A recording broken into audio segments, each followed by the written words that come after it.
Cara, você tem uma tese muito evidente que é a inteligência artificial. Refleti muito sobre esse assunto, assim, eu tenho uma visão bem catastrófica a respeito do fim do mundo em relação ao mercado, né? Você tem uma visão catastrófica do que tá rolando agora.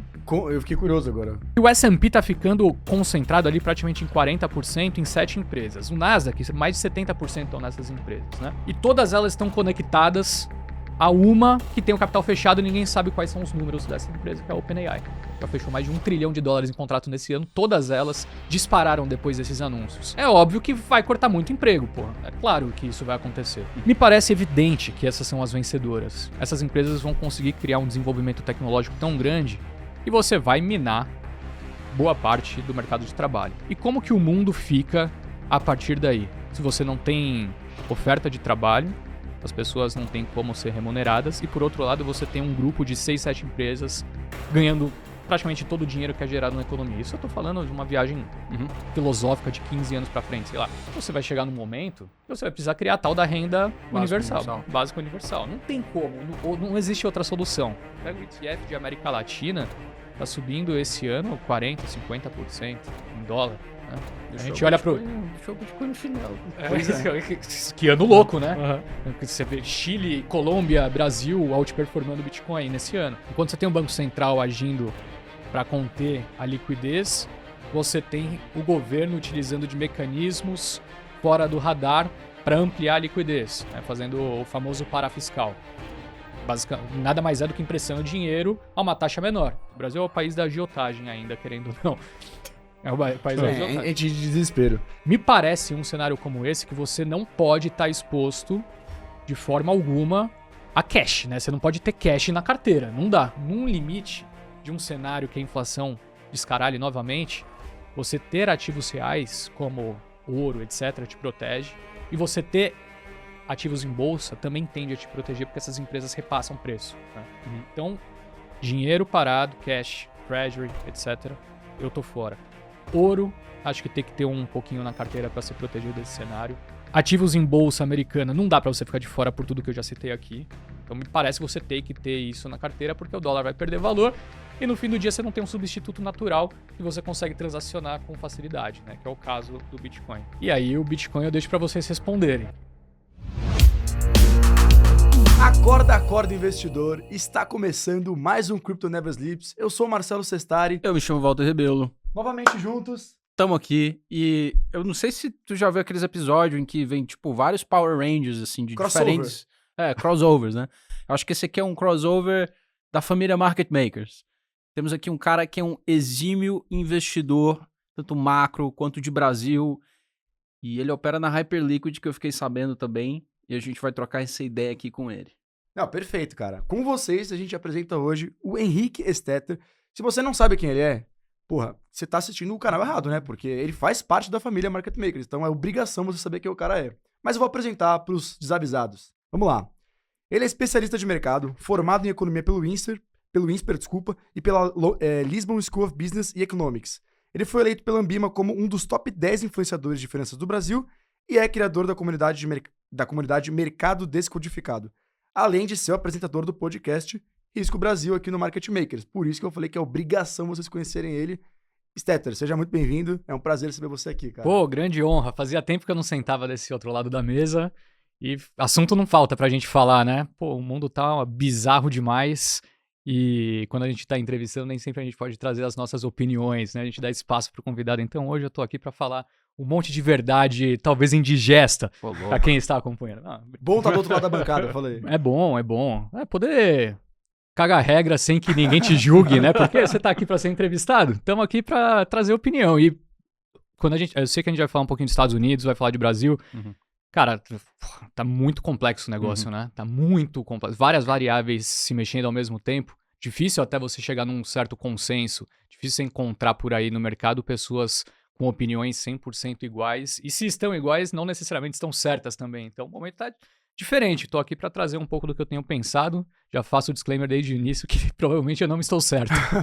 Não, perfeito. E Animal. assim, muita gente deve estar se perguntando, pô, mas o podcast de cripto, vocês vamos falar de macro, vamos falar de Estados Unidos, vamos falar de Brasil? Cara, se você quiser navegar em qualquer mercado, você tem que saber um pouco sobre tudo. E assim, ainda mais que a gente é brasileiro, você precisa saber sobre macroeconomia, sobre o que tá acontecendo lá fora e sobre o que tá acontecendo aqui no Brasil, pra você saber se posicionar. Tá tudo interligado, cara. Exato. Tá tudo Perfeito. interligado. Foi-se o tempo onde você podia só olhar pro mercado de cripto e excluir o resto, né? Acho que não existe mais isso. É uma questão de amadurecimento de mercado também, né? Porque quando você só olha para um segmento específico, por exemplo, você olha só para cripto, você volta ali para 2017, 2016, isso quer dizer que o mercado não aceitou aquele ativo. E por isso que ele está rodando só com base no que acontece com ele, né? Então, quando ele se integra ao mercado financeiro de maneira geral, e a gente teve vários eventos recentemente, né? Então, pô, BlackRock tem uma caralhada de Bitcoin agora dentro do seu portfólio, né? De clientes, obviamente. Então, os fatores macroeconômicos passam a ter passam a ser decisivos na variação de preço desses ativos. É uma questão de amadurecimento. Então, como você falou, assim, tá tudo interligado. Se você tá olhando só para aquilo, você tá deixando de lado a parte talvez mais relevante de um ativo maduro da história. Não, total. Acho que até o pessoal que não olhava antes para outros mercados, só olhava para a parte de cripto, talvez perdeu alguns tipos de análise e correlações que ele poderia ter feito. O próprio ciclo de liquidez tem muita correlação com o preço do Bitcoin. Se talvez isso tivesse sido estudado anteriormente, alguns investidores conseguiriam prever isso com mais precisão. Mas, antes da gente começar o episódio, vamos falar do nosso patrocinador oficial do canal, que é a Mint, a plataforma de criptoativos do BTG Pactual. Nela você pode comprar, vender e custodiar os seus criptoativos. E aí, para você fazer o cadastro, basta você clicar no link na descrição ou no QR Code que está aqui na tela em algum lugar, seja à minha esquerda, direita, tanto faz. E, por favor, não deixem de se inscrever no canal do Market Makers para acompanhar toda a nossa família de podcasts. Afinal, nós somos uma comunidade de podcasts. Então, tanto o Market Makers, tanto o Second Level, tanto o Crypto Never Sleeps e também o Risco Brasil, que é apresentado pelo Stetter, que está aqui com a gente hoje. Então, por favor, se inscrevam no canal, acompanhem todos os podcasts, deem um feedback pra gente, deixem o like e ativem o sininho, né? Acho que você esqueceu de alguma coisa? Só uma coisa, se você gosta aí de esportes, futebol, né? Quer ouvir uma opiniãozinha mais educada sobre esse assunto? Sports Market Makers também tá aí para te ajudar a se informar melhor sobre o mundo dos esportes. Animal. Bom, vamos nessa. Valtinho, você quer começar com as perguntas? Cara, eu achei muito interessante o que você falou sobre o estado da maturação do Bitcoin, né? E essa performance desde julho, né? Pô, num range, né? Nesse regime de reversão à média, tem deixado muito investidor louco, né? Só drawdown, aí sobe, não sai dos 120 mil. E eu li um texto muito interessante, não me recordo agora o nome do cara que escreveu, mas foi repostado pelo Tony Volpou, por isso que me chamou a atenção. Ele falando que, pô, o Bitcoin ele passou por um momento de IPO, né? Pô, BlackRock comprando, vários produtos sendo feitos agora em cima do Bitcoin, e é o que você deve esperar de um ativo que, pô, o cara que comprou lá atrás agora tá desovando o risco, né? O cara que comprou, pô, lá em 2015, né? Uhum. E, cara, tu enxerga isso como sendo, pô, sei lá, um problema? Assim, qual a tua perspectiva assim, sobre o Bitcoin, né? Dentro desse contexto? Eu não vejo como um problema, eu vejo como um processo natural de um ativo que se... Por que isso é complexo da gente entender? Porque todos os grandes ativos do mundo já existem há muito tempo, né? O único que apareceu do nada na última década, ou nas últimas 2 décadas, foi o Bitcoin. Então as pessoas precisam entender como que é a construção de um ativo até que haja uma aceitação por um mercado mais amplo. Se você voltasse no tempo e falasse para um investidor há 10 anos atrás que o Bitcoin estaria negociando a $100 mil em 2025, será que o cara ia ficar triste? Muito provavelmente não. Agora, porque saiu do 126 e voltou para os 100 mil, isso é um problema? É aquela velha história. Esse movimento eu vi acontecer no Bitcoin, eu acompanho com um pouco mais de detalhe, talvez desde 2019, 2018, por ali. Toda vez que bate a máxima histórica, ele volta para que foi a máxima anterior. Todo mundo que falava que era comprador fica com o pé atrás e começa a se desfazer. Aí o Bitcoin volta, essa pessoa compra caro e no fim do dia ela acaba perdendo boa parte dessa valorização. Ou apanha tanto que... Joga a toalha. Joga a toalha e... Bom ponto. Esse negócio de jogar a toalha é muito difícil. Eu já fiz isso algumas vezes. E a dor de corno que você fica depois é gigantesca. Então é assim, Por que você tem Bitcoin na carteira? Você tem Bitcoin porque todo mundo fala que é legal ter Bitcoin, porque você acredita na tese. Se você acredita na tese, não vai ser por conta de uma queda de 20%. Ah, agora entrou em bear market. Beleza, isso aí já aconteceu 1 bilhão de vezes. Aí você pode, pensar num outro ponto de vista, né? Que é essa questão da maturidade do ativo. O que aconteceu no ano passado, com os institucionais entrando, foi muito importante. Porque é um caminhão de dinheiro que não estava podendo entrar dentro desse mercado. Só que é um modo de negociação diferente daquele que existia anteriormente. A volatilidade era muito maior. E a partir do momento em que esses grandes players começam a entrar nesse mercado, naturalmente, o seu investidor marginal potencial tende a diminuir, né? Então, é natural que os preços comecem a subir de maneira um pouco menos incisiva e que em alguns momentos, com um ciclo de mercado não tão favorável do ponto de vista macroeconômico, você tenha esses grandes investidores reduzindo sua posição, que é um caminhão de dinheiro que vai entrar com posição vendida e naturalmente você vai ver uma correção.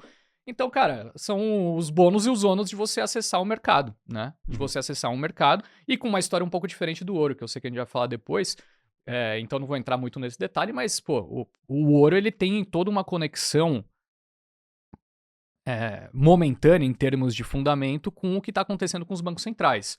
Os bancos centrais não estão comprando o Bitcoin, né? Então você precisa entender, é o ouro digital? Mas ao mesmo tempo existem fatores que os colocam de maneira muito diferente perante as variações de preço, né? E eu acho que é o que a gente está vivendo agora. Então é uma maturidade interessante que o ativo está desenvolvendo com o passar do tempo e as pessoas precisam entender que a dinâmica de preço costuma se alterar quando você passa a ter esse amplo acesso, né? E me parece muito o caso do que a gente está vivendo agora. Uhum.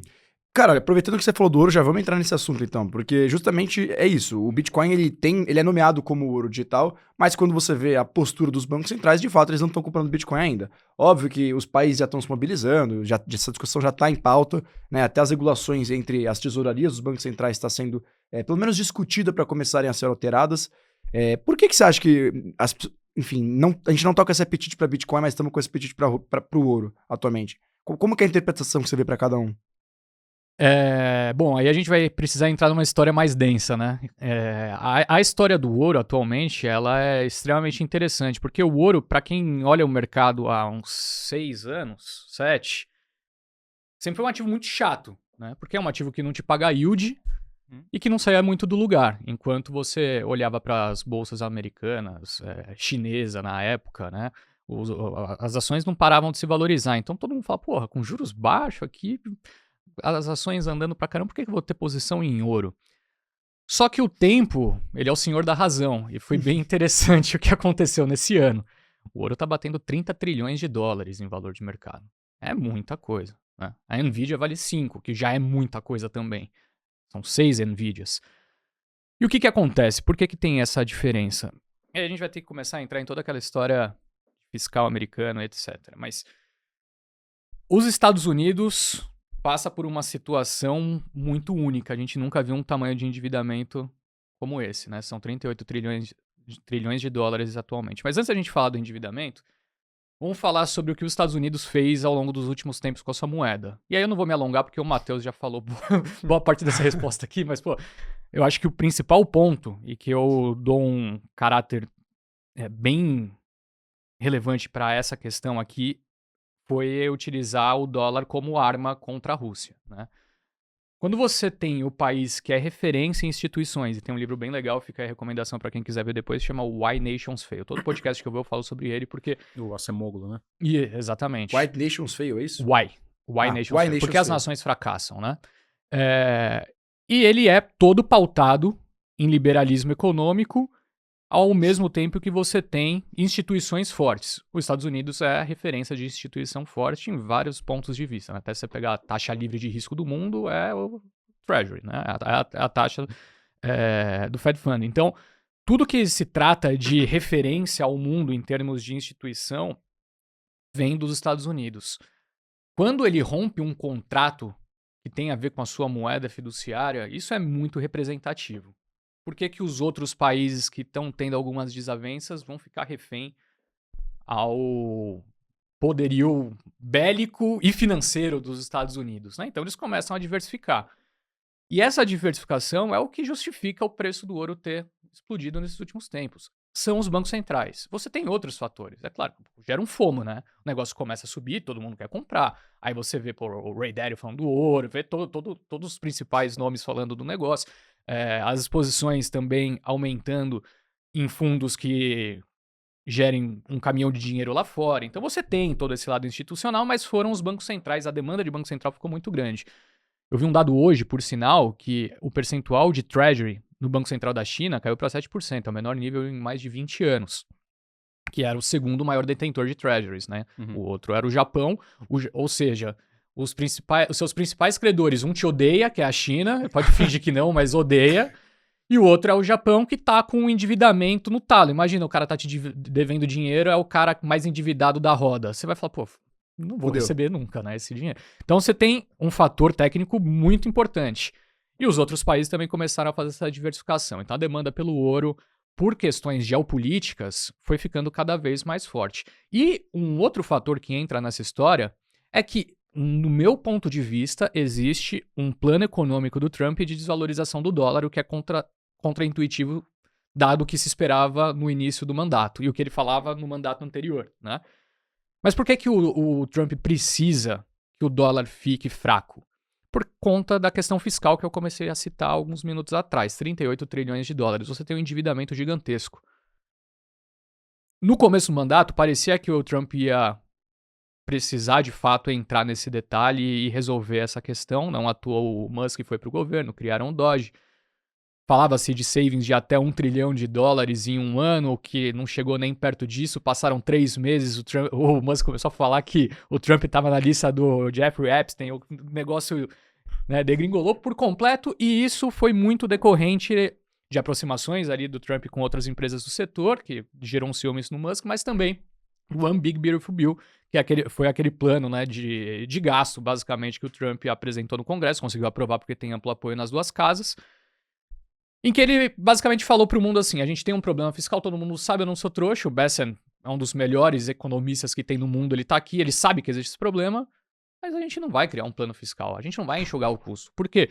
Quando você para de gastar no fim do dia, isso pode ser positivo do ponto de vista fiscalista, provavelmente é, na maioria dos casos sim, mas é muito impopular, né? E como você vai como se você se elege falando que vai transformar a América em algo grande de novo, se a primeira coisa que você faz é cortar custo e gerar uma recessão?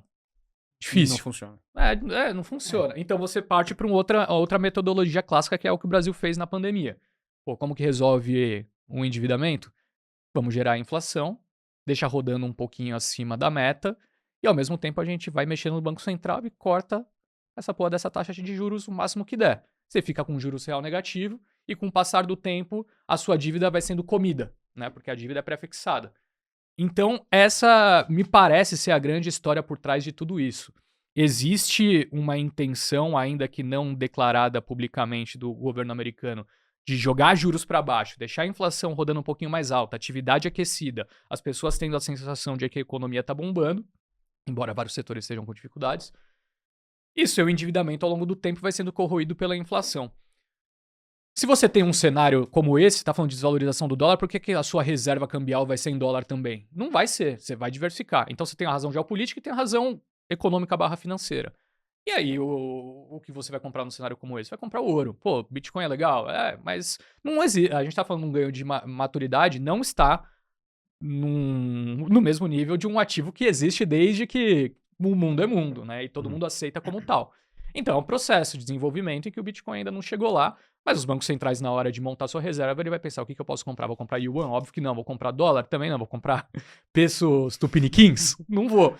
Compra o ouro, né? Então acho que essa é a grande explicação. E outro fator que a gente se esquece também, as pessoas olham year to date, né? Performance do ouro nesse ano e do Bitcoin nesse ano. Beleza, mas porra, puxa essa janela mais 3 anos, né? Então calma aí também, o Bitcoin não vai ganhar de tudo todo ano, né? Não é assim como a banda toca quando o mercado já está estruturado e isso parte a ser, isso se torna parte de uma composição de portfólio de institucionais que levam isso muito a sério.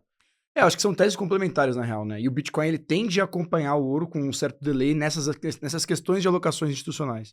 Mas eu acho que são, sim, complementares. O exercício aqui que eu queria fazer é mais no sentido de, cara, e aqui eu não tô falando que isso vai acontecer com os Estados Unidos nem nada, mas façamos aqui só o exercício, né? Você tem um problema fiscal. E aí, duas coisas podem decorrer disso aí, né? Inflação e controle de capital. E aqui no Brasil isso já foi realidade, já é realidade em certo nível, né? Pra pessoa física, tipo, pro Banco Central, cara, eu entendo. Ouro tá aqui realmente desde que o mundo é mundo. Bitcoin é um ativo que tem todas as características para ser algo reserva de valor, mas é um ativo de growth. Não adianta você querer argumentar contra, o dado diz isso. Mas para pessoa física, pensando aqui em controle de capital, pensando que o ouro você tem que confiar numa contraparte, o Bitcoin ele não faz mais sentido, cara. Tipo, que pensando na tese idealista mesmo, sem pensar no, pô, eu tenho que gerir risco da minha posição Não, e tal. claro, eu acho que idealmente sim. Idealmente, com certeza, né? Aí, pô, você vai partir de um argumento que, como você citou, assim, pô, a partir do momento que você tem uma rede descentralizada, ninguém pode mexer no seu ativo, ninguém pode... Claro que isso tende a ser mais seguro. A não ser que você viva no Brasil, a qualquer momento alguém pode entrar na sua casa, né? O que é um... É isso. E a gente tem várias histórias como essa por aqui. Então sim, concordo contigo, mas é um mundo lúdico, né? O mundo prático ainda a gente não chegou nesse nível atualmente. Espero que a gente possa chegar. Também. Mas, cara, outro ponto que você tocou que eu achei muito legal, que é a questão da diversificação. Dado que o mundo tá tão complexo, tão reativo com headline, cara, como que tu monta o teu portfólio assim pensando em diversificação? Eu sei que tua carteira tá muito concentrada em Brasil hoje, né? Mas como que tu pensa assim nesse cenário macro na hora de alocar? Cara, assim, esse é um ponto bem interessante porque são várias variáveis se movimentando ao mesmo tempo, atualmente, né? E quando você tem um ambiente como esse, como eu disse lá no início, estava brincando, mas tem um fundo de verdade, cara, qualquer projeção que você faça tem boas chances de estar equivocada. Quem quiser ver depois a última entrevista do Powell, na semana passada, às 15h30 da quarta-feira, você vai perceber que o cara que controla tudo isso não sabe o que está acontecendo. E você tem o advento do shutdown ainda, né? Também é um ponto bem importante ser destacado. Tá atrapalhando forte. Por que você acha que o Powell não sabe o que tá rolando? Cara, a grande dúvida é a seguinte. Existem dois cenários possíveis, né? O balanço de risco atualmente do Fed tem a ver com o seu mandato, que é diferente do mandato do Banco Central brasileiro. Aqui a gente mira conter a inflação e ponto. Lá, ele precisa mirar na inflação e no mercado de trabalho.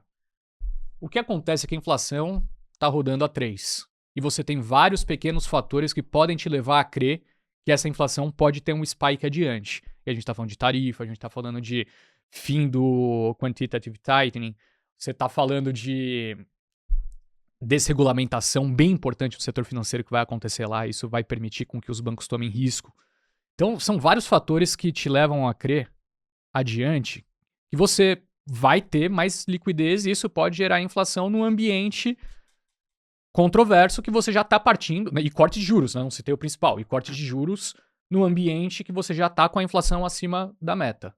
Porra, é raro você ver isso acontecer. O PIB crescendo acima do PIB potencial, a inflação acima da meta e você cortando juros. Mas por que você está cortando juros? Porque você tem um balanço de risco que está te mostrando que o mercado de trabalho está enfraquecendo, né? E o mercado de trabalho enfraquecendo também tem vários fatores que você não consegue entender direito o que está acontecendo, porque você tem o fator de imigração, tem menos gente entrando nos Estados Unidos, então a demanda, né, a oferta de trabalhadores está caindo, só que ao mesmo tempo você tem as empresas contratando menos e você tem o advento da AI, que ninguém sabe qual que vai... Tá, na verdade, assim, acho que todo mundo tem medo de falar o que é o óbvio, né? É óbvio que vai cortar muito emprego, pô. É claro que isso vai acontecer. Ninguém sabe muito bem a velocidade, mas você vê o Powell falando... parece que pode acontecer. Você pega os anúncios das empresas no último mês de outubro, cara, você vai puxar uma lista de 15 ou 20 nomes bem importantes do mercado americano. É tudo cortando. Ou parando de contratar, ou congelando vaga, ou cortando vaga. Então, porra, pensa. Você tem que conter esses dois lados.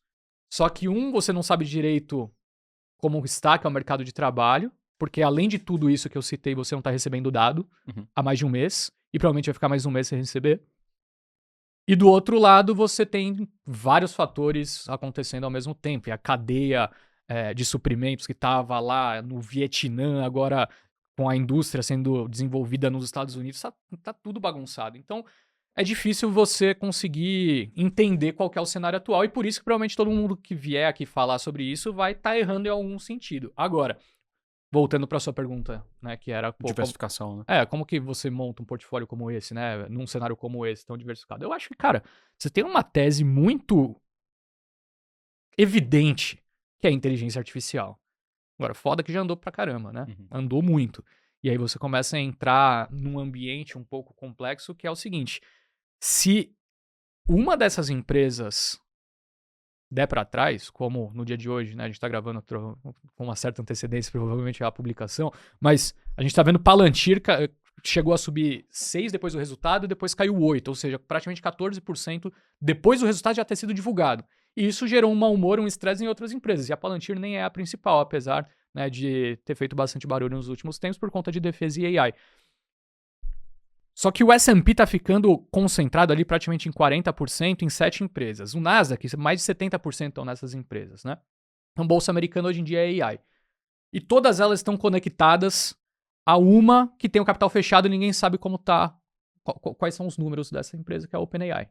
Já fechou mais de $1 trilhão em contrato nesse ano. Todas elas dispararam depois desses anúncios. Me parece evidente que essas são as vencedoras. E até já refleti muito sobre esse assunto, assim, eu tenho uma visão bem catastrófica a respeito do fim do mundo em relação ao mercado, né? Como que o mercado vai se desenvolver até quando essas empresas drenarem todo o capital. Eu acho que o fim vai ser por aí. Mas... Você tem uma visão catastrófica do que tá rolando agora. Eu fiquei curioso agora. Cara, aí é extremamente filosófico, mas assim, se você parar pra ver os números nos últimos tempos, principalmente resultado, performance, você vai notar que tudo que acontece nos Estados Unidos é por conta dessas empresas. Todos os setores estão morrendo aos poucos. Você vai chegar num nível de informação, de desenvolvimento de informação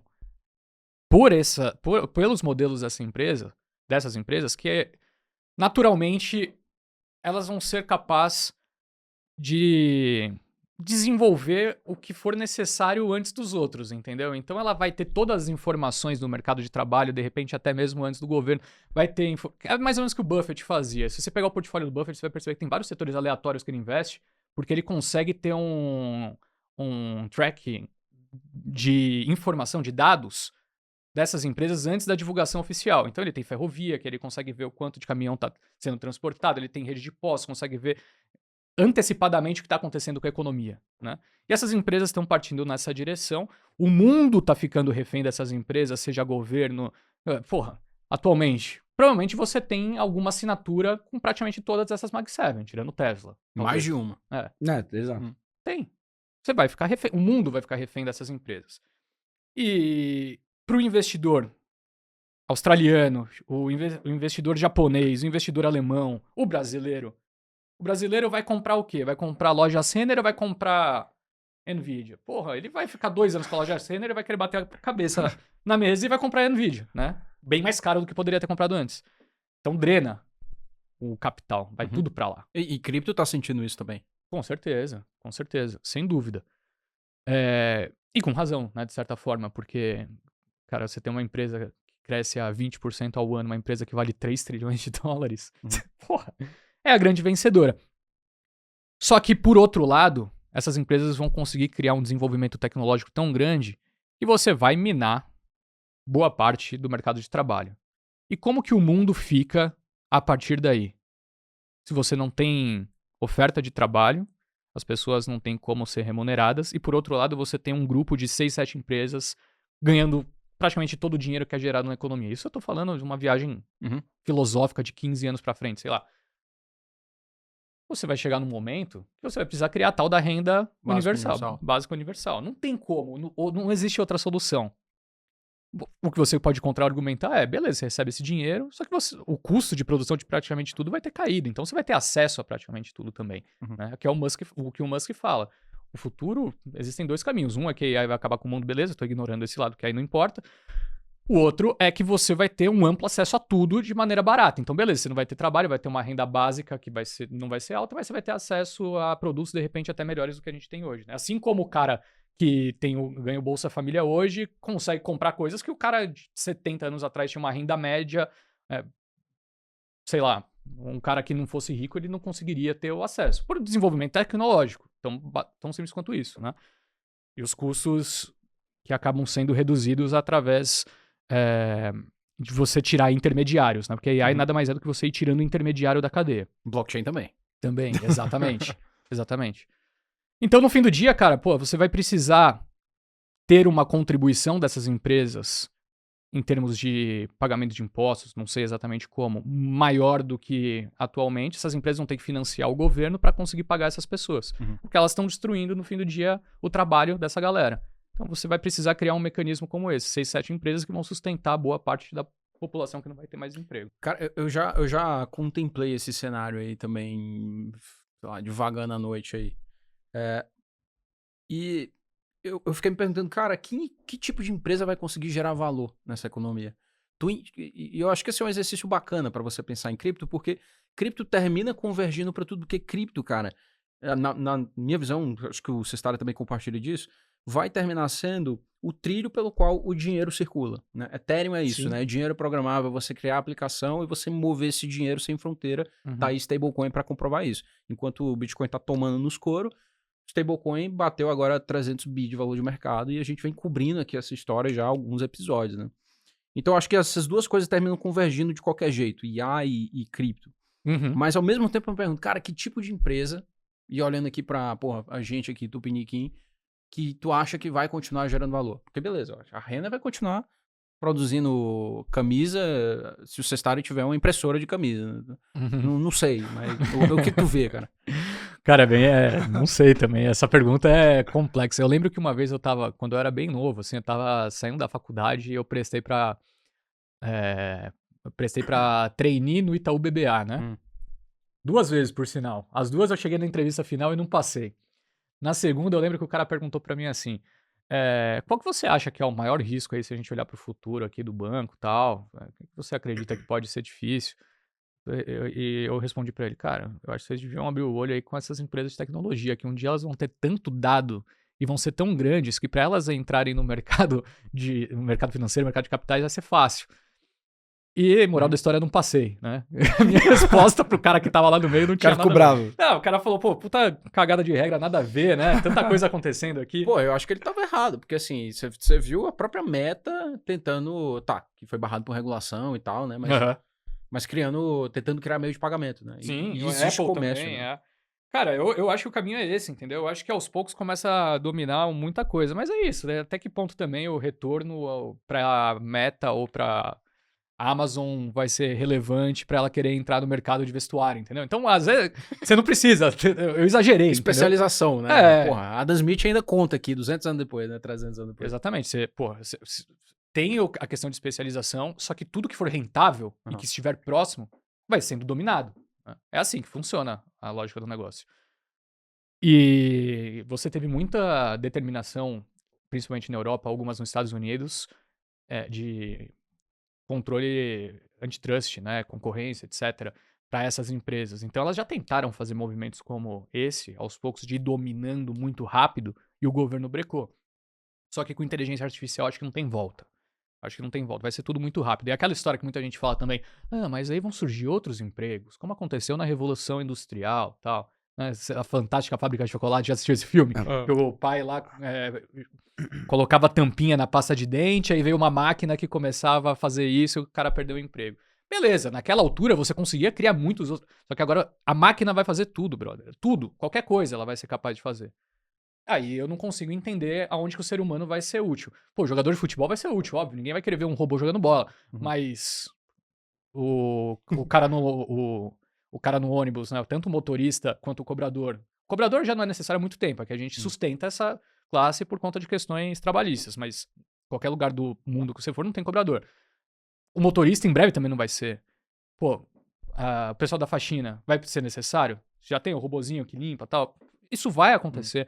Um dos maiores mercados que está para sair do papel, e já tem empresa vendendo, são aqueles mercados de... Esqueci o nome certo, mas tipo os robôs, né? Que nem a Tesla tá desenvolvendo, etc.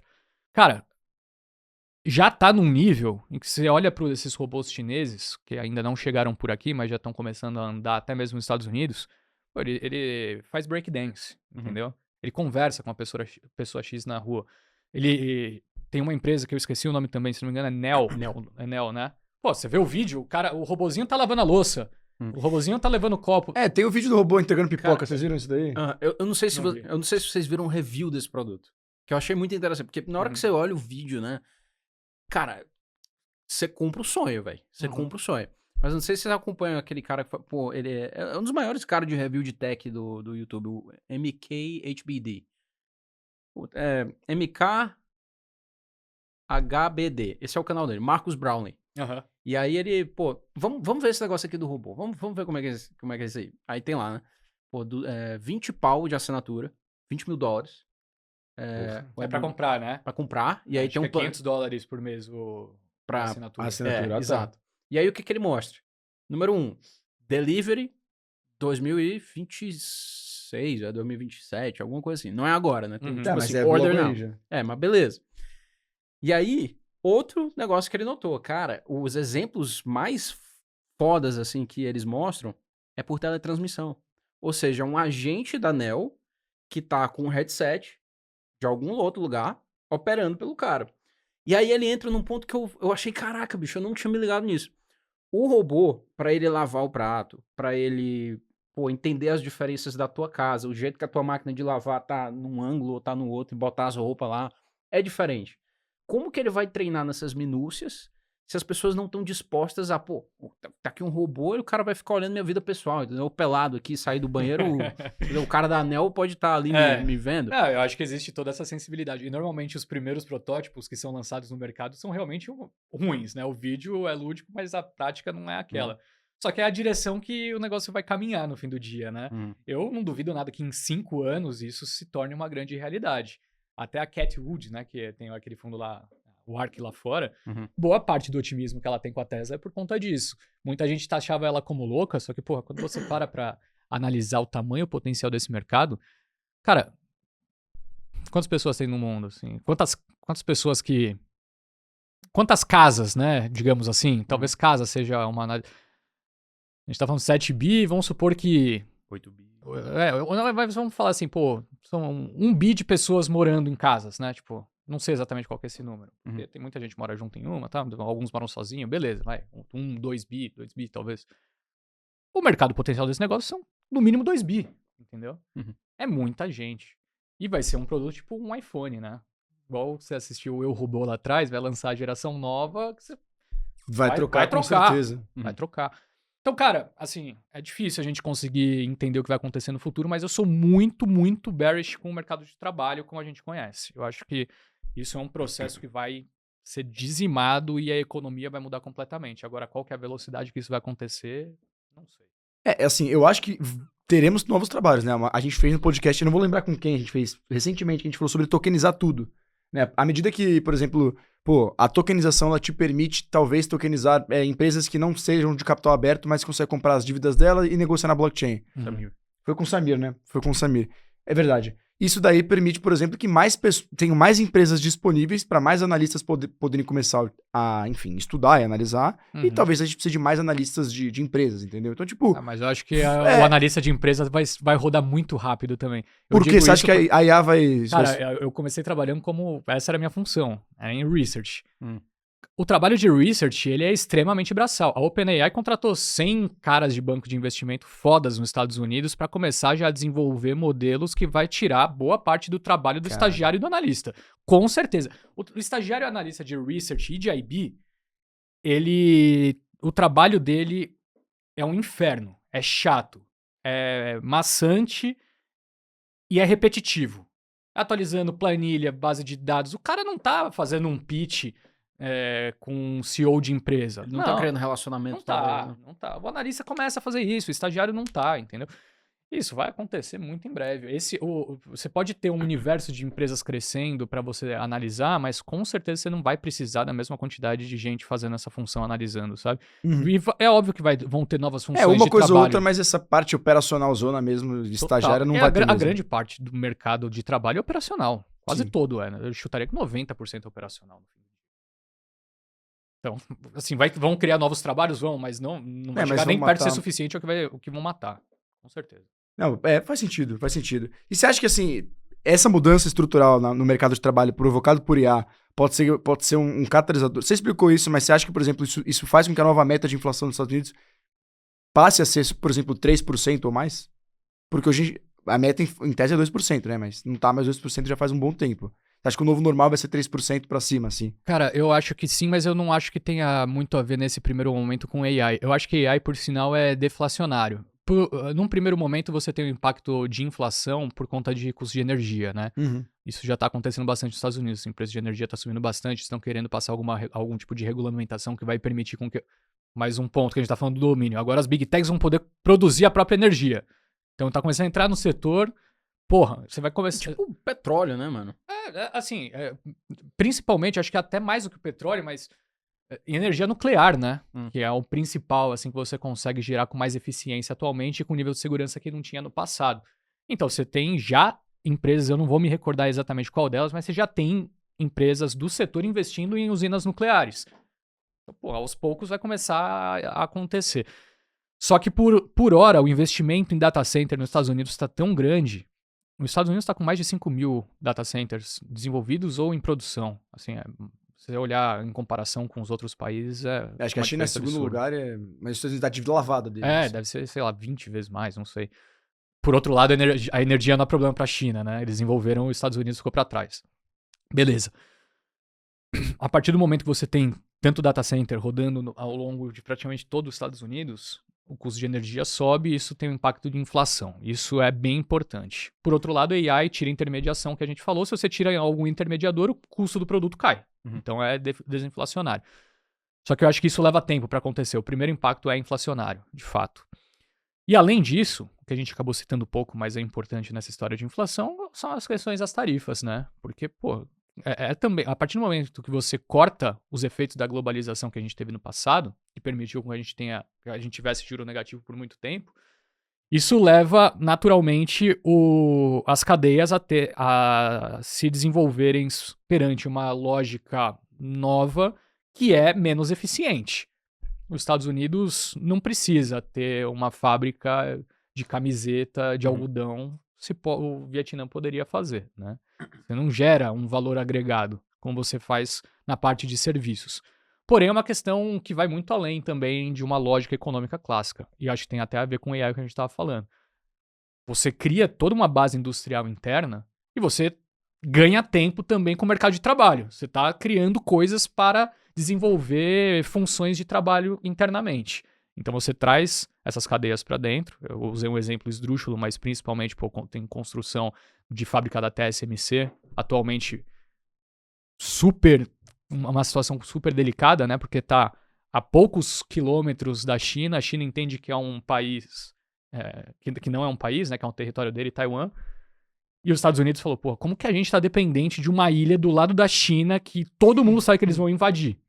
Então, tá desenvolvendo também isso lá dentro. Você tem, cara, uma infinidade de desenvolvimentos de infraestrutura acontecendo atualmente nos Estados Unidos, seja através de investimento ou financiamento do governo, dessas big techs, de empresas gringas que estão levando lá para dentro. A TSMC não é americana, né? E isso gera, naturalmente, um aquecimento de mercado. Você tem, então, uma perda de eficiência com as tarifas. Você tem um amplo desenvolvimento de infraestrutura. Você tem custo de energia mais alto. Tudo isso acaba levando a um ambiente de inflação que é natural que a gente espere que seja um pouquinho maior. Isso tirando as condições financeiras que a gente já citou, né? Corte de juros, desregulamentação do setor financeiro, fim do QT. Cara, uma enxurrada de liquidez que acaba naturalmente levando a gente a crer que esse nível de inflação vai ser um pouco mais alto, que é bom para os Estados Unidos, porque acaba gerando, então, um juro real negativo e isso vai batendo, né? Vai comendo a dívida aos poucos. Me parece que você entende que o cenário parece muito bem encaixado quando a gente olha dessa forma? Mas pode ser que alguma suposição dessa não seja verdade e mude completamente a tese, né? Mas me parece ser essa história que tudo se encaixa.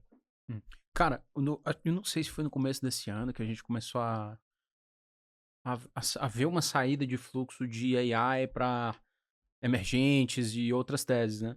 E aí você tinha falado, cara, eu acho que AI tá muito caro já. Quando que você acha que a gente talvez atinja esse estopim novamente? Aí a gente comece a ver uma maior distribuição para outros nichos de mercado? Cara, eu acho que AI tá muito caro, mas isso não invalida a tese de que, tipo, não ter AI na carteira atualmente é loucura, né? Porque você pensa num ponto de vista de portfólio, todo mundo visa criar, os institucionais principalmente. Eles têm um benchmark e tem que outperformar esse benchmark, né? Então, pô, como que você não vai ter AI na carteira se o seu benchmark, no caso, é o S&P? Pensando na cabeça do investidor gringo, né? Impossível. Você tem que ter. Assim como o cara que investe em Brasil, ele normalmente tem Petrobras e Vale na carteira. Senão fica muito diferente e você acaba tomando muito risco ali no beta. E essas empresas não param de crescer. Resultado, mais uma vez, essa temporada foi muito forte. Então você tem que ter AI na carteira. Agora, eu acho que um ponto importante que as pessoas se preocupam um pouco no Brasil é de montar proteção nesse portfólio. Até na comunidade que você citou, né? Você citou ali no início a comunidade que eu tenho. Eu tô mandando mensagem pros caras há um mês praticamente falando: aproveitem esse VIX a 15. Esse VIX a 15, com a quantidade de loucura que tá acontecendo, é barato. Se você pega ali 2% do seu portfólio, cara, e monta uma proteção que se Compra tiver... no put, que você disse. Você compra... Cara, não precisa fazer nada muito diferente. Compra uma put, protege esse portfólio num certo período de tempo. Eu falei um exemplo mais drástico, mas você não precisa comprar 2%, compra meio, entendeu? E aí, a partir do momento que você vê que tem uma reversão de cenário acontecendo, como foi o caso de abril, zera rápido. Zera rápido e tenta achar esse fundo. É difícil fazer isso, claro que é difícil. Mas se você consegue proteger parte da queda através dessa proteção, pode ser via put. Aí você fala, pô, antigamente o ouro também funcionava com essa proteção, né? Mas agora você tem uma correlação também de ouro com os ativos de equity. Então tá complexo você chamar o ouro como uma proteção de portfólio desse ponto de vista, né? Eu não duvido nada, num cenário de bolsa caindo 10, o ouro cai 5 atualmente. Não era assim que as coisas costumavam funcionar. Então teve essa quebra por conta do fator do Banco Central, etc, que a gente citou. Então, cara, monta uma proteção, beleza, e esteja exposto, porque essa é a tese do século. É mais do que a internet, é mais do que tudo que aconteceu até aqui. Agora, quando que o dinheiro passa a vir, né, para países emergentes? A gente vê isso acontecendo já ao longo desse ano, né? As pessoas têm um pouco de receio, assim, de estar extremamente exposto a um mercado americano que está negociando, quando você olha para a valuation, há um desvio padrão praticamente acima da média histórica. Se você tira as empresas de tecnologia, ainda está próximo praticamente do limite de cima da análise de múltiplo. Então, assim, tá caro, mas a ganho de produtividade nunca foi tão relevante. Crescimento de lucros também, né? Então, tá caro, mas você não pode deixar de ter. Só que o cara olha pra isso e fala, beleza, talvez chegou a hora de ter um pouco menos. Eu não vou deixar de investir, mas eu vou ter um pouco menos e vou colocar esse dinheiro em todo lugar. Aí é um caminhão de dinheiro que jorra, né? Você pega o ETF de América Latina, tá subindo esse ano 40%, 50% em dólar, né? A gente olha pro...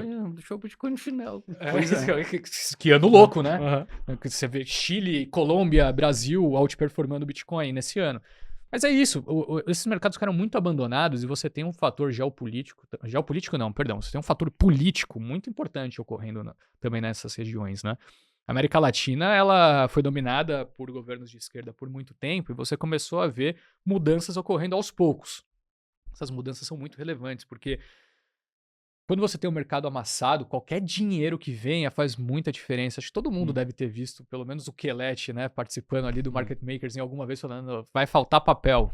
E, cara, não é, às vezes, não é pelo bom motivo, mas no Brasil tá faltando papel porque são 4 anos sem IPO, você não tem nenhum tipo de incentivo pro cara tomar risco aqui com juros a 15%, nenhum. Toda a determinação do ponto de vista político é negativa, gastos crescendo, etc. Eu não vou ser repetitivo, coisas de Brasil que todo mundo já sabe.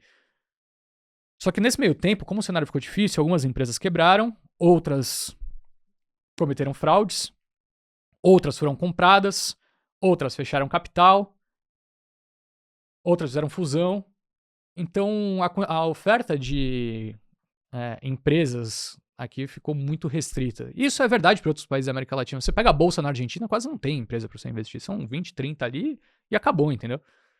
Então, cara, quando você tem esse caminhão de dinheiro lá fora, 70% praticamente do MSCI já é só bolsa americana, né? A Nvidia, sozinha, representa mais pro mercado global do que o mercado da América Latina inteira. Então, cara, qualquer virada que você tenha de talvez o investidor pensar, pô, tá ficando caro, o dólar tá perdendo atratividade, esses caras lá, os caras que gostam do carnaval, tem um juros alto ali que eu consigo tomar barato aqui no Japão. Pô, tomou o juro no Japão, praticamente zero, e ganho 15 lá, levo o dinheiro, já invisto no... Então é isso, eu acho que o cenário para emergentes acaba sendo benéfico não pelo que os emergentes têm feito. Ninguém está numa situação muito boa. Todos os países que são clássicos de investimento emergente estão uma merda. Turquia foi destruída pelo Erdogan perto da última eleição, inflação descaralhou lá, coisa de 70%, acabou com a economia. Você tem Rússia, não preciso citar o que aconteceu. Brasil, com os nossos problemas, ainda assim parece ser menos do que desses outros países, né, que eram nossos competidores. África do Sul está tendo guerra praticamente civil, que também era um dos competidores do ponto de vista de moeda. É isso. Quem seria a opcionalidade ao Brasil? Seria só o México agora? Assim, o México é com certeza o mais parecido, por vários fatores, né? Densidade populacional, o tipo da economia também é parecido, o nível de juros acaba sendo mais baixo, tá ali perto dos Estados Unidos, né? Então você tem vários ganhos de eficiência, mas o México é o mais parecido, só que o México, por sinal, eu sou uma pessoa com muita sorte. Se eu vou pro país, eu pego o all-time high da moeda. Isso aconteceu, eu fui pro México em 2023, cara, a moeda dos caras tinha se valorizado assim infinitamente, que era aquela história já de nearshoring, né? Então, várias empresas americanas já trazendo a produção ali para perto, tal, querendo fugir de China, de Rússia. Então, o México andou. Aí você pode falar Índia, e a Índia? Mas também a Índia explodiu nos últimos 2 anos, né? A Índia subiu muito. Então, cara, é WO, é a velha história. O Brasil ganha de WO, porque não tem ninguém do outro lado. O problema é que o Brasil é tão capaz de fazer cagada que às vezes o WO do Brasil... o cara chega na cara do gol e chuta pra fora, né? Ou então os dois times começam a jogar, 4 se embebeda, não conseguem entrar em campo e o jogo não acontece. Sei lá.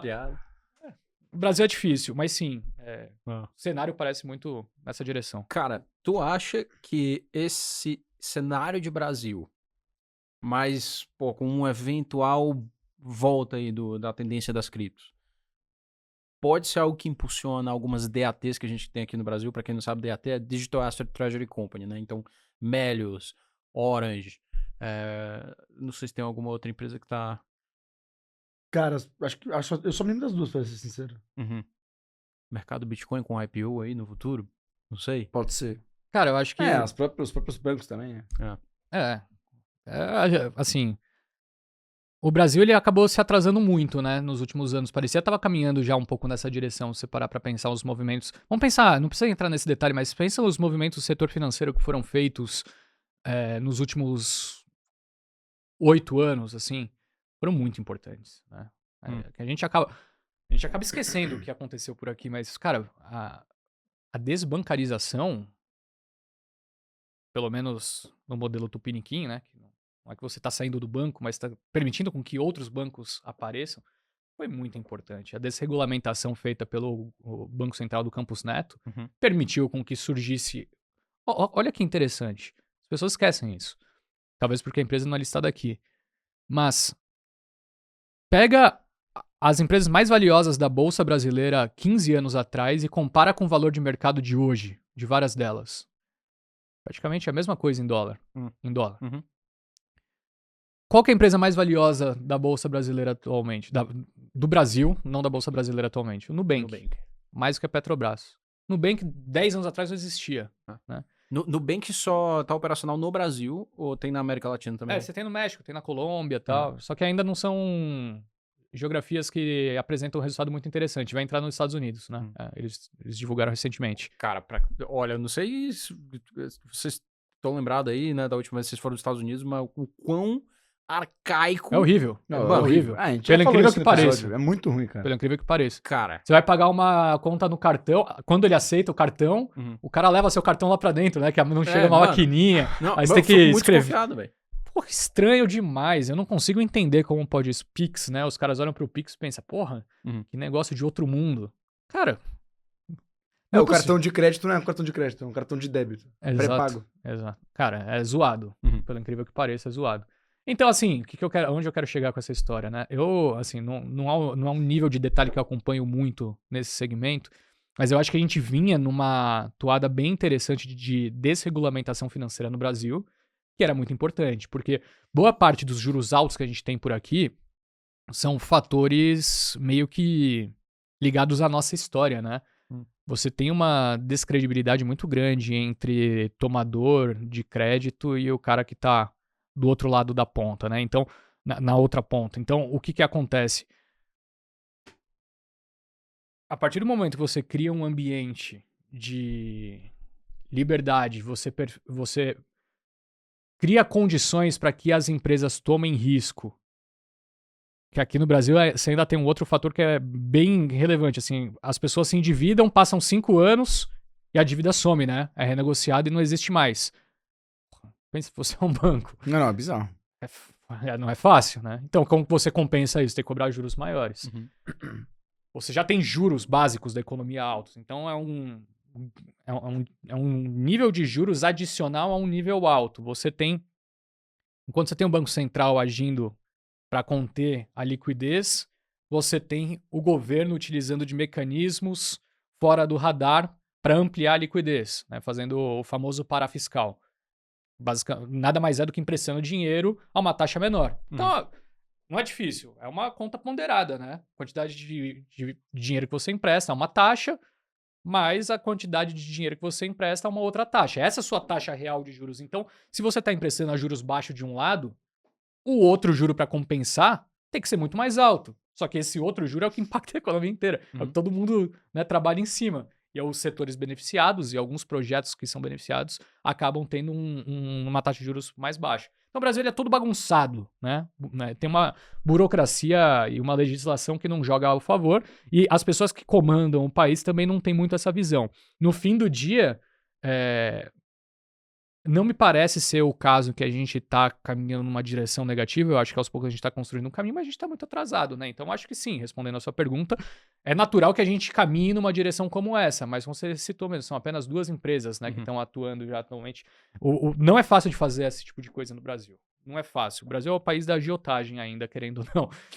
É o país da agiotagem. É de desespero. Cara, qual que é a sua visão, assim, a sua tese macro pra 2020, final de 2025 e começo, e 2026? Olhando para os Estados Unidos ainda, você diz? Depois a gente pode usar a tese Brasil também. Tá. Eu acho que Estados Unidos, a gente vai começar a sentir os efeitos dessa liquidez chegando talvez no começo do ano que vem. Assim, porque vai encerrar o QT em dezembro, né? Dezembro é daqui 20 e poucos dias. Então, não vai mudar muita coisa daqui até o fim do ano. O único ponto que eu acho que pode ser preocupante, eu acho que até o Paulo abordou nessa entrevista dele da semana passada, é o gap de informação fundamental para a tomada de decisão. E até algumas pessoas falam, porra, mas o Paulo também é roda presa, né? Falou que talvez não vai cortar em dezembro, que não tá tão seguro assim. Quando você tem 2 lados pesados e você não tem a análise detalhada das informações por conta do shutdown, como se coloca no lugar do cara? Nossa atividade tá forte, por que eu vou tomar tanto risco? É difícil. E outra, cara, ele tá quase pra sair. Ele tá pra... Qual o incentivo dele de tomar algum risco? Eu vi no Polymarket que a porcentagem do shutdown acabar no final de novembro é grande, tá cada vez mais aumentando. Dia 29, né? Exato. Agora tava dia 2, caiu pro dia 30, agora tá dia 29. Isso. Assim, estão conversando ali. Exato. Hoje mesmo saiu uma informação que tinha alguma dúvida se os dados do mercado de trabalho e de inflação nesse mês seriam ou não divulgados, né? Porque tem várias instituições que estão trabalhando da forma que dá. E a informação é que não vão ser divulgados de fato. Então, precisa que isso acabe. Só que a pressão tem vindo menos do mercado financeiro para o fim do shutdown, na verdade.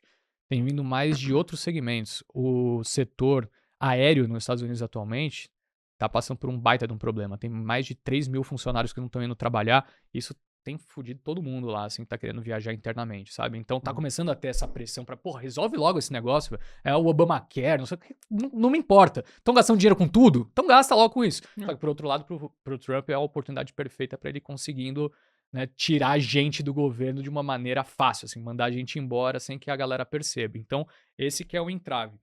Beleza, olhando pra 2026, né? Você provavelmente não vai ter nenhuma grande novidade até o fim do ano. Tinha uma preocupação com os bancos, né, médios ali precisando de liquidez, mas ao que tudo indica, o Fed está fazendo esse trabalho de emprestar para que não haja uma bola de neve e isso contamine outros setores. Então me parece que daqui até o fim do ano a gente não tem muita novidade, no máximo um corte de juros. Para 2026, aí sim a gente vai começar a ver os efeitos de tudo isso que foi plantado aqui.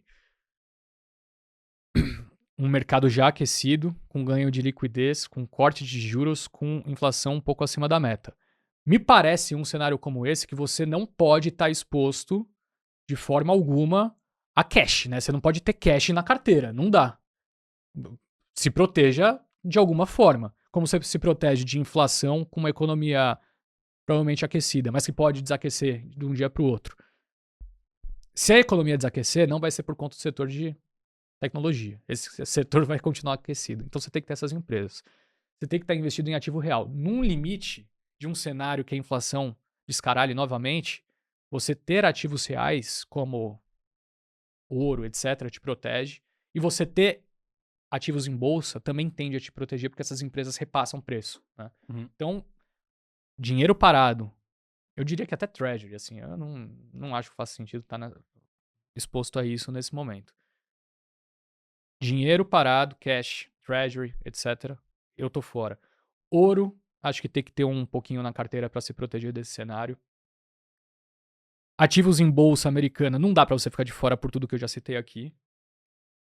E aí o Bitcoin eu deixo para vocês responderem. Eu acho que é de bom tom ter alguma coisa na carteira, por mais que no curto prazo possa ter essa volatilidade. Me parece muito claro o desenho que o mundo tem, né, o caminho pelo menos que o mundo vai trilhar daqui adiante. Então me parece que você tem que ter isso na carteira, porque o dólar vai perder valor e no fim do dia você não tem um substituto natural que você consegue transacionar com facilidade, né, que é o caso do Bitcoin. Então acho que o cenário para 2026 me parece esse. Você tem um balanço de risco grande, você não sabe exatamente que direção o mundo vai tomar, mas essa composição te permite ter flexibilidade para mudar de repente se necessário e estar exposto também a, um cenário de inflação alta, me protege por essas razões. Um cenário de mercado de trabalho enfraquecendo, provavelmente vai levar mais corte de juros, provavelmente empresas de inteligência artificial não vão sofrer, você vai estar bem posicionado também. Eu acho que é por aí. Complementando o que você falou de Bitcoin, acho que, cara, pelo menos na nossa cabeça, a gente pode ter até um viés para falar isso, mas o cenário tá muito claro que faz sentido agora, né? Tanto por essa questão de enfraquecimento de dólar mesmo, e até o ganho do ouro e o ganho do Bitcoin também com certo delay, mas por toda a questão macro que você mesmo falou, que achei, cara, parece bom demais pra ser verdade, mas pelo menos é o que a gente tem traçado de cenário, né? Não sei o que você acha disso. Cara, eu concordo completamente. A melhor frase que tem isso aí foi o Portilho no primeiro episódio. Cara, o Bitcoin vai continuar ganhando valor contra todas as moedas fiduciárias pela simples natureza dele. Agora, eu não tô discutindo isso. Eu não tô discutindo o fato que o Bitcoin, eu acho que o Bitcoin vai pra cima ad eterno. Que eu acho que vai. Mas isso não te informa em nada sobre como você toma esse risco agora. Não te informa em nada sobre a dinâmica de preço. E é por isso que a gente tá tendo essa conversa aqui, cara. Porra, o que o Trump fala não influencia só o Brasil, influencia o Bitcoin. E são duas coisas que são precificadas na curva de risco. Com certeza. Sem dúvida. Cara, o que o Trump fala influencia tudo. Talvez um pouco menos o Brasil, porque a gente é muito desconectado, né? Mas pega o movimento, por exemplo, ali de 2022. 2022, os fundos multimercados brasileiros ganham muito dinheiro, muito mais do que os gringos. Por quê? Porque os caras estão acostumados a lidar com um ambiente de inflação alta, né? Então eles começaram a ver lá, o mercado de trabalho extremamente aquecido nos Estados Unidos. Logo depois da pandemia, aquela injeção de liquidez bizarra que aconteceu e tal. A galera voltando, né, a trabalhar. Então o mercado de trabalho começou a ficar muito forte. A atividade que todo mundo achava que ia ser fraca foi forte também e tal. Distribuíram um cheque, mandaram para casa das pessoas. Naquele momento, os yields das treasuries tiveram que reagir, começaram a subir. Só que a galera lá fora estava tão acostumada com um ambiente em que os juros reais eram negativos, né? Então as treasuries não subiam de forma alguma, que os caras começaram a falar, cara, o investidor brasileiro, o gestor brasileiro de multimercado, ele falou, essas treasuries vão ter que subir muito. E eles ficaram, então, tomados, né? E, cara, ganharam muito dinheiro. A partir do momento que você tem esse movimento na treasury ocorrendo lá fora, o que aconteceu aqui? A mesma coisa, né? O juros sobe lá, ativo livre de risco. O juros sobe, aqui tem que subir também. Então, cara, tudo que acontece nos Estados Unidos reflete em todos os mercados. Invariavelmente. O que o Trump fala, que é quem comanda esse negócio, vai impactar tudo. Então não tem como fugir. Eu acho que no fim do dia é essa leitura que o cara que de repente tá muito focado no tema de cripto, e não é uma crítica, mas ele precisa aos poucos entender que essas correlações elas vão se tornar cada vez mais fortes. Exato. E como elas mudam também forma, como a gente toma risco aqui nessa parada. Mas agora uma coisa que tu falou até na conversa antes aqui da gente começar o podcast, que eu achei engraçado, porque, tem um cara que, tô aqui investindo em Brasil, tenho essa visão aqui de que tem que ter um pouquinho de ouro na carteira, mas tu tava mexendo com Hyperliquid, WIF, Dogecoin, me explica aí esse lado mais especulativo do Stater. Que acho que o pessoal não deve nem desconfiar disso, na real. Não. Eu tento não expor muito. E nem me perguntem sobre também, porque eu não sou ninguém pra falar desse tema. Na verdade, ferrado, agora você vai ter faz o oposto do que eu falar. Cara, sei lá, assim, desde o início eu sempre me interessei por coisas diferentes, né? Então, lá atrás, em 2018, eu comecei a olhar um pouquinho pra isso, criar conta na Binance, comecei a investir um pouquinho.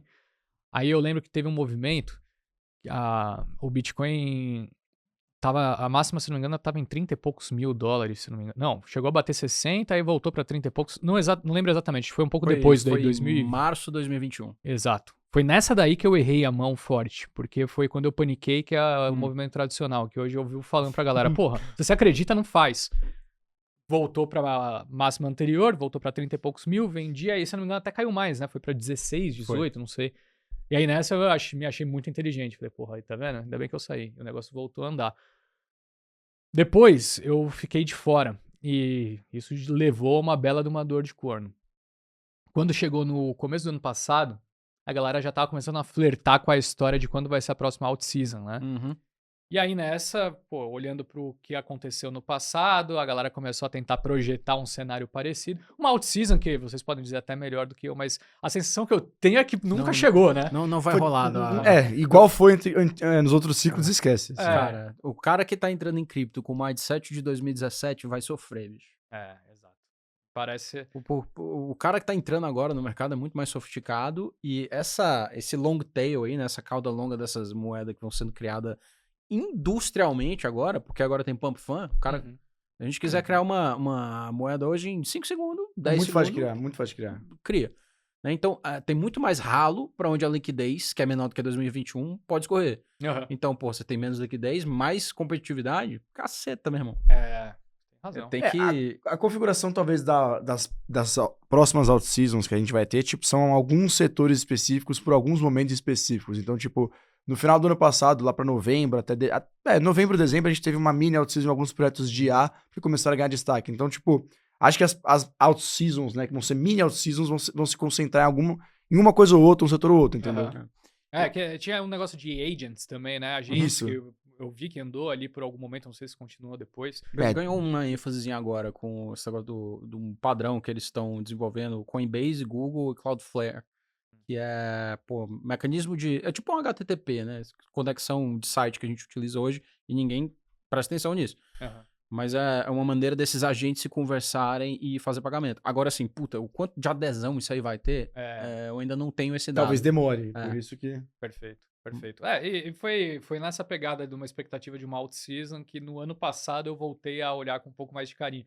Tem até um amigo meu que, ele trabalhava comigo na época da Guide, ele era analista político, e aí começou a se envolver muito com o mundo de cripto, entrou de cabeça, começou só a operar, e depois foi trabalhar na Hashdex, saiu de lá, agora ganhou bastante dinheiro com cripto recentemente.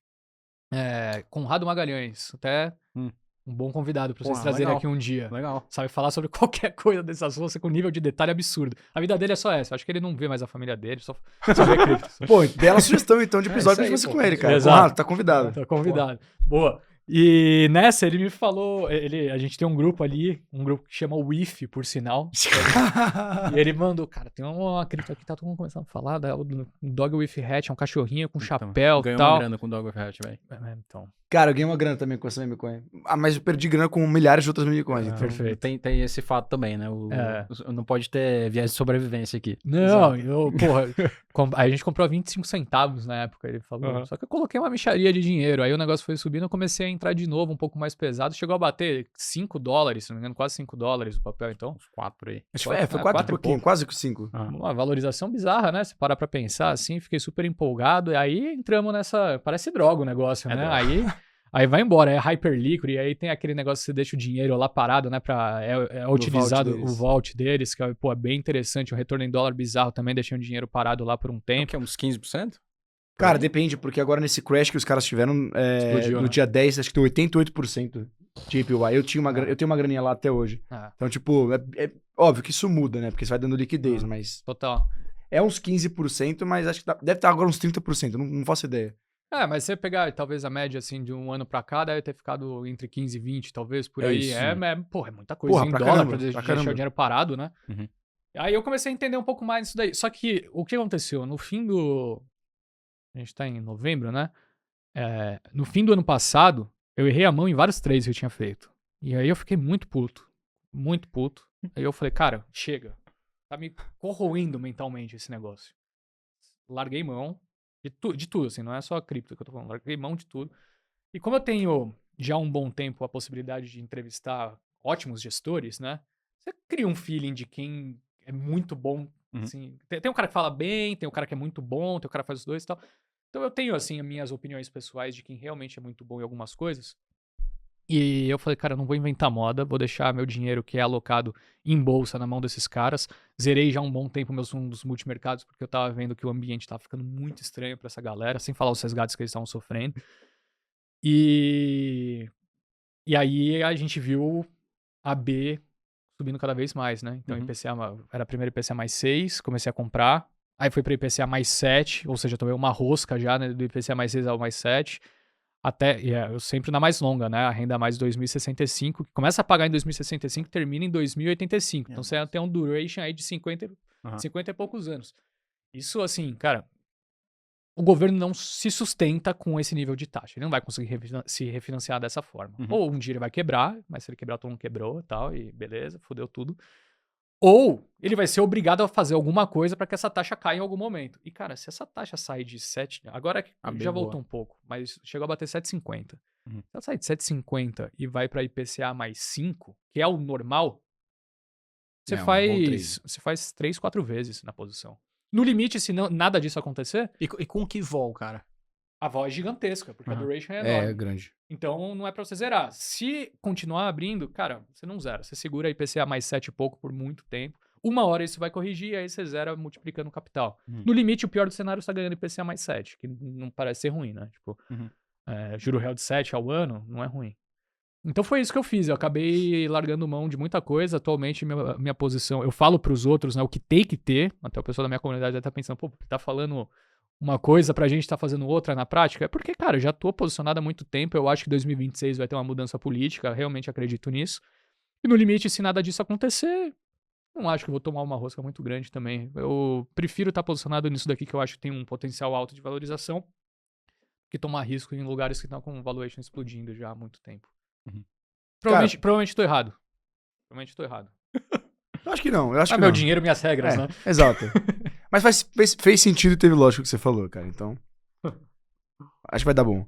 Vamos pro take rápido, ou não? Bora. Então bora, pode começar, Dedes. Cara, e aí? Quem é o Satoshi, velho? Quem é Satoshi Nakamoto? Quem que tu acha que é?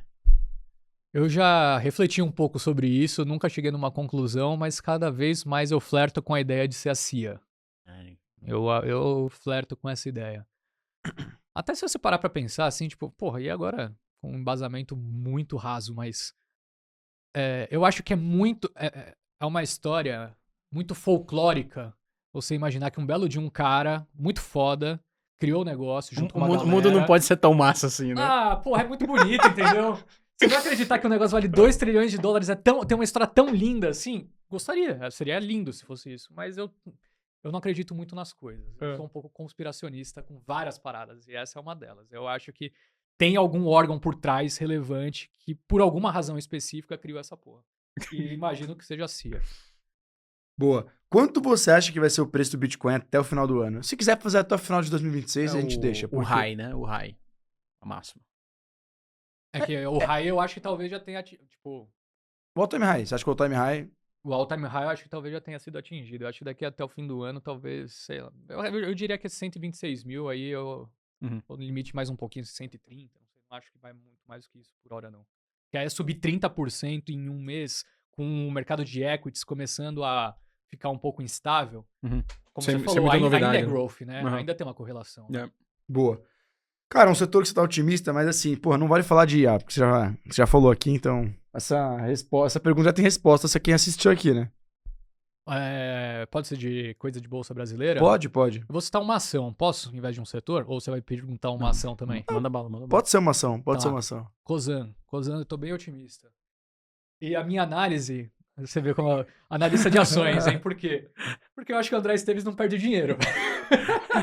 O negócio tá amassado. Ó, pensa o seguinte, empresa amassada. Acho que do high, chegou a bater 30, eu não lembro assim, tá amassada. Tá negociando a 6.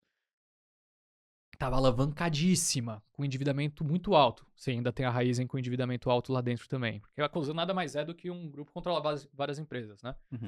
Então você tem a Raizen ainda bem alavancada que precisa entender o que eles vão fazer. Cara, você tem um ambiente no Brasil que é muito favorável ao investimento em infraestrutura. Ainda é muito pouco desenvolvido aqui. A Cosan é dona da Rumo também, né? Que é a principal empresa de logística através de ferrovias, etc. Combustíveis, pô. Energia, né? Tudo isso parte dentro da empresa. E você tem o Ometo, que é talvez a grande referência nesse tema, por conta da Cosan e toda a expertise que ele tem, envolvimento com o governo, etc. Não com o governo, né? Mas com governantes. São pessoas tão grandes, estão sempre próximas de quem controla o negócio. E tudo que acontecer no setor, através do mercado de capitais, vai aparecer na mão dele. Se já não aparecia, vai aparecer, que agora tem o BTG junto. Cara, assim, eu acredito que o BTG não colocaria 5 bi, 6 bi no negócio que ele acha que vai dar ruim. E é um case, infraestrutura, ele é muito ligado a desenvolvimento interno, né, através de investimentos, etc, óbvio, mas você precisa ter um juros baixo para que isso aconteça.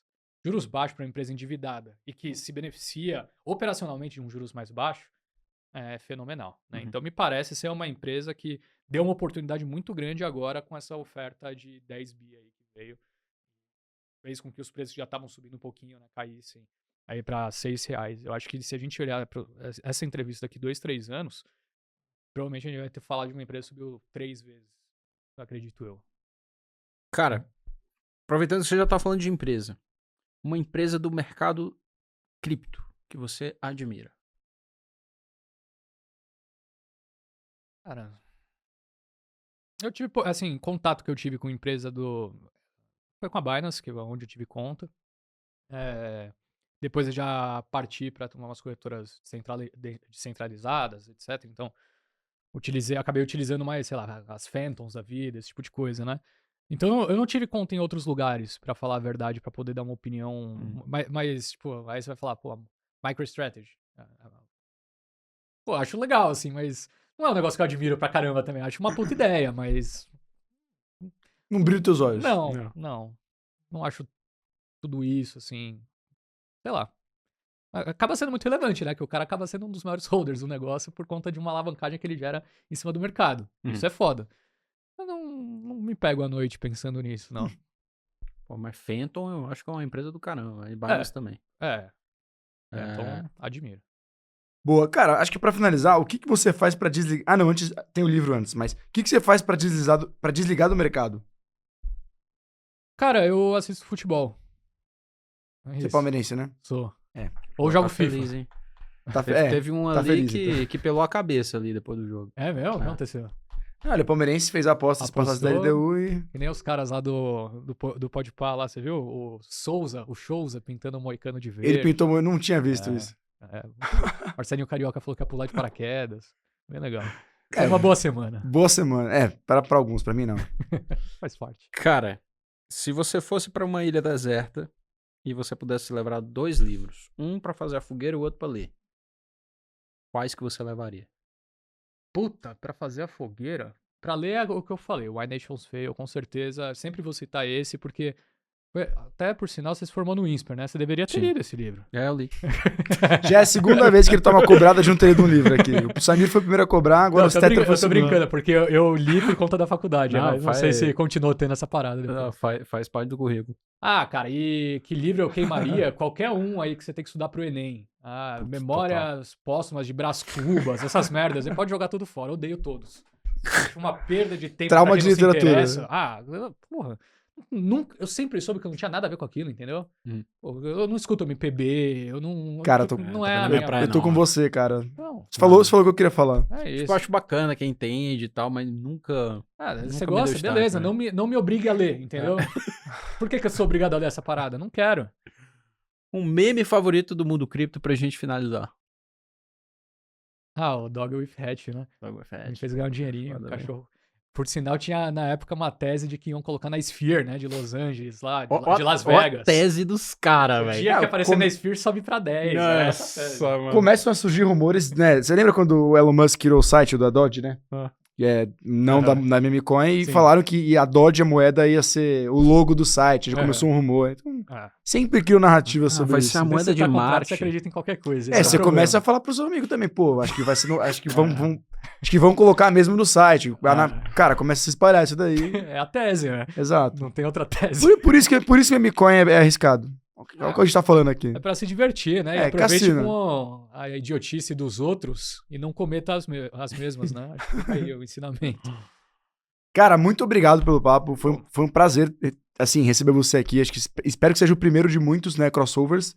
Fala pro pessoal onde ele te encontra. O pessoal que tá te assistindo aqui deveria saber, mas não custa nada você, né?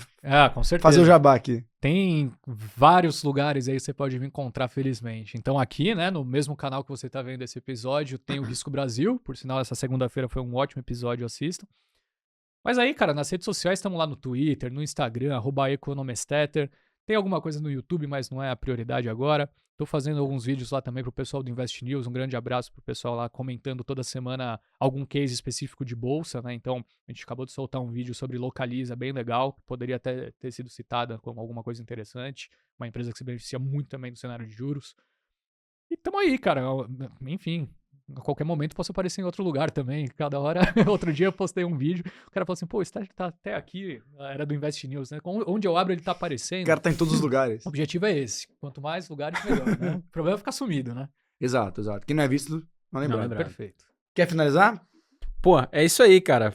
Valeu pra você que curtiu esse episódio do Crypto Never Sleeps. Não se esquece de se inscrever aqui no canal do Market Makers. Você sabe que não tem só o Crypto Never Sleeps. Você sabe que tem Risco Brasil, Second Level Market Makers, Sports Market Makers. É um portfólio completo para você se informar melhor. E a gente curte pra caramba fazer esses episódios aqui pra você. Então, se você tá curtindo junto com a gente, clica no sininho, se inscreve, comenta aqui embaixo o que você quer ouvir, o que você quer ver. E a gente vai atrás de resolver esse BO pra você. Não é não? Perfeito. Um abraço. Até a próxima.